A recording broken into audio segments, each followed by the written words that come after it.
So आत्ता बनवणार आहे मी बटाटा पराठा. तर त्याचा पूर्ण व्हिडिओ नक्की बघा आणि बघू शकता एकदम मस्त असा जशी आपण पुरणपोळी फुगते ना एकदम तसा फुगणार आपण आज बटाटा पराठा करणार आहोत. तर चला काय काय साहित्य लागते ते बघूया. हाय हॅलो नमस्कार. तर तुमचं सगळ्यांचं एकदा आपल्या एका नवीन व्हिडिओमध्ये आणि एका नवीन रेसिपीमध्ये मी सीमा खूप सारं स्वागत करते. तर आत्ता बनवलेलं आहे कुकर. तर आता मी चपात्यासाठी कणिक भिजवते. तर मी आज बनवणार आहे बटाटा पराठा. तर चला ती रेसिपी पण तुमच्यासोबत शेअर करते. तुम्ही जर चॅनलवरती नवीन असाल तर चॅनलला नक्की सबस्क्राईब करा. त्या साईडला बेल आयकॉन आहे ते पण क्लिक करा. सो आत्ता आपल्याला ना मिरच्या आणि लसूण आहे तो मिक्सरला काढून घ्यायचा आहे. तर मी एवढ्या 3 ते 4 कांड्या घेतलेल्या आहेत आणि आता हे सगळं साल वगैरे काढून घेतली आहे. आणि आत्ता ह्या घेतलेल्या आहेत मिरच्या. तिखट थोडंसं जास्तच करायचं आहे कारण की पराठा थोडासा तिखट असेल ना तर मग छान लागतो दह्यासोबत. तर आता मी घेतलेल्या आहेत मिरच्या, थोड्याशा लाल पण झालेल्या आहेत. 2-3 पाण्याने छान धुवून घेतल्या. तर आता आपण ह्याचे सगळे देठ वगैरे काढूयात आणि मिक्सरला लावून घेऊयात. पीठ पण भिजवलेलं आहे तोपर्यंत छान मुरतं आहे. आणि कुकर पण झालं आहे, फक्त त्याची थोडीशी वाफ आहे तर ती निघली. तोपर्यंत आपण हे मिक्सरला काढून घेऊयात आणि नंतर फोडणी घालायची. कारण की ह्या मिक्सरला खूप जास्त बारीक नाही निघत आहे, त्याच्यामुळे मी थोडेसे तुकडे करून टाकते. आणि जर नाही थोडंसं निघलं ना तर मग अगदी थोडंसं पाणी पण घालायचं म्हणजे बारीक निघते. नाही तर कधी कधी काय होते हे मिरचीचे तुकडे आहेत ना अर्धी मिरची कधी कधी तशीच राहते. तर आता हे सगळं आहे मिक्सरला लावून घेऊयात.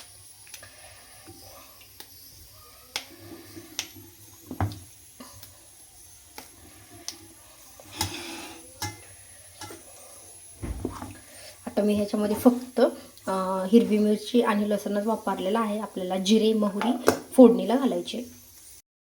तर बघू शकता मी ह्याच्यामध्ये ना थोडंसं म्हणजे हे चमचा आहे ना 2 चमचे पाणी घातले. तर तरी पण 1-2 तुकडे राहिले ती हे मोठाले 1-2 राहत आहेत. त्याच काहीतरी खराब झालं आहे भांडं त्याच्यामुळे तसं होतं आहे. आणि कोथिंबीर आहे ती पण आपल्याला टाकायची, पण ती भाजीला फोडणी घातल्याच्या नंतर वरतून टाकायची. कोथिंबीर वगैरे निवडून घेते. आणि आत्ता रुद्रांश पण बाहेर गेलेला आहे तर तो पण आता थोडा वेळात येईल, म्हणजे गावाला गेलेला आहे. 2-3 दिवस झाले. आणि त्याला पण पराठे खूप आवडत आहेत तर म्हटलं चला आज पराठे पण करूयात. तर आता कुकर झालेलं आहे, त्याची वाफ पण थोडी राहिली. तोपर्यंत आपण कोथिंबीर वगैरे निवडून घेते, धुवून घेते. म्हणजे लगेच बटाटा आहे त्याची साल काढायची आणि तो खिसून घ्यायचा आहे आणि नंतर मग फोडणी घालायची. सो आत्ता अगोदर कणिक पण भिजून ठेवली मी कारण की म्हटलं की कुकरला शिट्ट्या येऊस तर कणिक छान भिजल. आणि आत्ता बघू शकता कुकर लावलं, एकामध्ये वरण भात आणि बटाटे पण मी थोडेसे जास्त लावले होते त्याच्यामुळे तिखट पण थोडंसं जास्त घेतलं. आणि कधी पण आपण बटाटे दह्यासोबत खातो त्याच्यामुळे थोडंसं ना तिखट जास्तच टाकायचं. लसूण आणि तिखट जास्त टाकलं तर खूप छान टेस्टी लागत आहेत. तर बघू शकता मस्त कुकर शिट्ट्या झाल्या, 5 शिट्ट्या घेतल्या मी आणि बटाटा पण एकदम मस्त शिजला आहे. वरण भात पण छान शिजला आहे. आता बटाटा आहे त्याची आपण साल काढून घेऊयात. तर अगोदर मी काढायला घेतला पण खूप गरम होतं, मग त्याच्यामध्ये मी अजून थोडंसं थंड पाणी वापरलं आणि मग नंतर बटाट्याची साल आहे ती पूर्ण काढून घेतली. आणि कुकरला लावताना पण मी 2-3 पाण्याने छान धुवून घेतला होता कारण की बटाट्याला थोडीशी माती वगैरे होती. त्याच्यामुळे म्हटलं की स्वच्छ धुवून नंतर कुकरला लावला. आणि आता आपल्याला ह्याची साल काढायची. आणि जर कधी बटाटा जर शिजत नसेल ना तर एका बटाट्याचे 2 काप केले तरी लवकर बटाटा आहे तो शिजतो. आणि फक्त आपण जर बटाटा जर शिजवणार असेल ना तर छोट्या कुकरमध्ये तर मग तर अर्धा करूनच टाकायचा. पण मी म्हणजे म्हटलं की शिजन लवकर त्याच्यामुळे मग मी पूर्ण आहे तसाच टाकला. आणि आत्ता कधी पण आपल्याला बटाटा पराठा करायचा असेल ना तर बटाटा आहे तो खिसून घ्यायचा आहे कारण की खिसला तर एकसारखा खिसला जातो आणि पराठा जो आहे तो आपल्याला लाटताना बाहेर निघत नाही किंवा कुठं फुटत नाही. त्याच्यामुळं एकसारखा बटाटा खिसणीने छान खिसतो.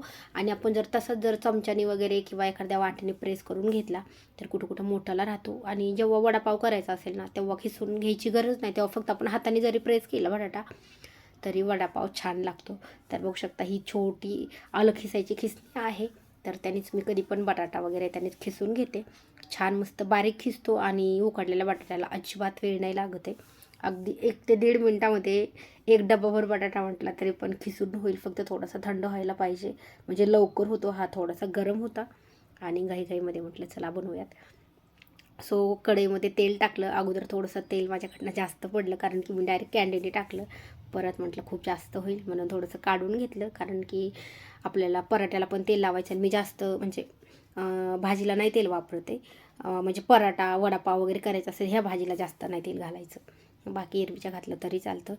तेल छान गरम झालं की जिरे मोहरी टाकली, ती छान तडतडू दिली आणि नंतर हिरवी मिरची आणि लसूण त्याची पेस्ट बनवलेली आहे ती आत्ता घालून घेते. आणि आत्ता मी मीठ अगोदर अजिबात नव्हतं टाकलं.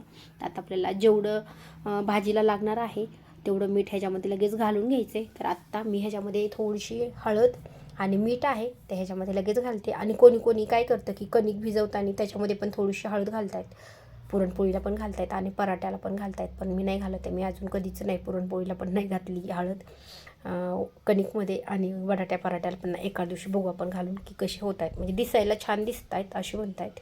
तर आत्ता थोडीशी हळद कोथिंबीर कट करून घेतली, ती पण ह्याच्यामध्ये टाकली. आणि आत्ता कमी गॅसवरती आपल्याला हिरवी मिरची छान शिजवून द्यायची. म्हणजे काय होतं की चांगली जर परतून नाही घेतली तर कच्ची राहते, त्याच्यामुळं थोडासा कमी गॅस ठेवायचा.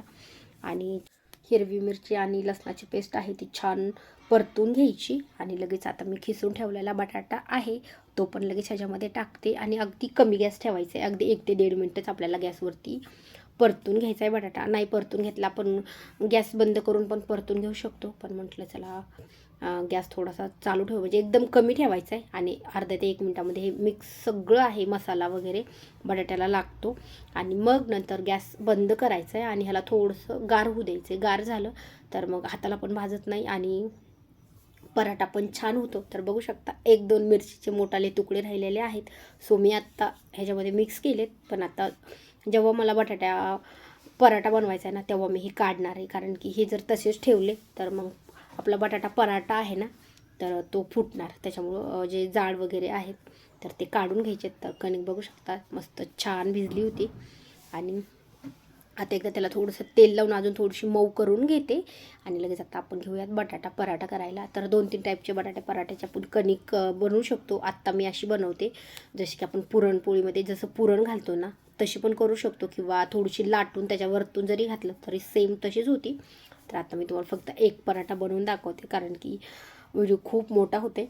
तर आपल्याला जेवढं आपण पुरण घालतो ना तेवढं, किंवा जेवढं आपल्याला वाटेल की ह्याच्यामध्ये बसते पराठा, फक्त लाटताना बाहेर नाही आला पाहिजे. जे मिक्स केलेलं आहे ना बटाट्याचं मिक्सर ते बाहेर नाही आलं पाहिजे, एवढं आपल्याला ह्याच्यामध्ये घालायचं. जेवढं आपण जास्त घालू शकतो तेवढं घालायचं, फक्त बाहेर नाही आला पाहिजे लाटताना.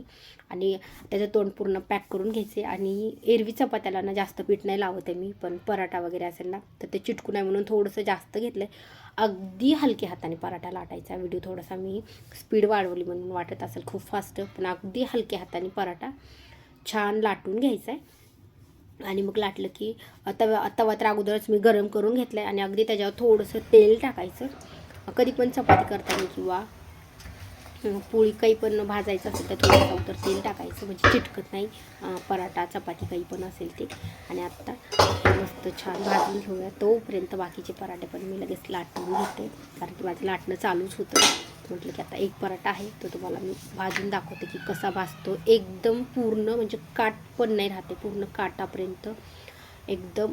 आणि लाटून ठेवल्याच्या नंतर पण एकदम लुसलुशीत आणि मऊ मस्त पराठा राहतो. संध्याकाळपर्यंत जरी ठेवलं ना तर जसा आहे तसा पराठा राहतो. तो पराठा आपल्याला 2दा पलटून घ्यायचा, म्हणजे दोन्ही साईडने एकदा पलटल्याच्या नंतर त्याला तेल लावायचे. आणि तेल लावल्याच्या नंतर आता हा पहिला पराठा असेल तर साधा भाजू शकतो, किंवा आता आपण दुसरा पराठा टाकला की काय करायचं आपल्याला, जो पहिला पराठा आहे ना तो त्याच्यावरती टाकून छान टापटाप करून भाजून घ्यायचे. म्हणजे काय होतं की सगळ्या साईडनी छान भाजला जातो आणि कच्चा पण नाही राहत आणि एकदम मस्त छान फुगतो पण. असं बघू शकता एकदम मस्त पराठा झालेला आहे. तर व्हिडिओ आवडल्यास नक्की लाईक करा, आणि चॅनलवरती नवीन असेल तर चॅनल सबस्क्राईब करा. आणि बघू शकता आता आपले सगळे झालेले आहेत पराठे, आणि मस्त दह्यासोबत पराठा खायला खूप छान लागतो.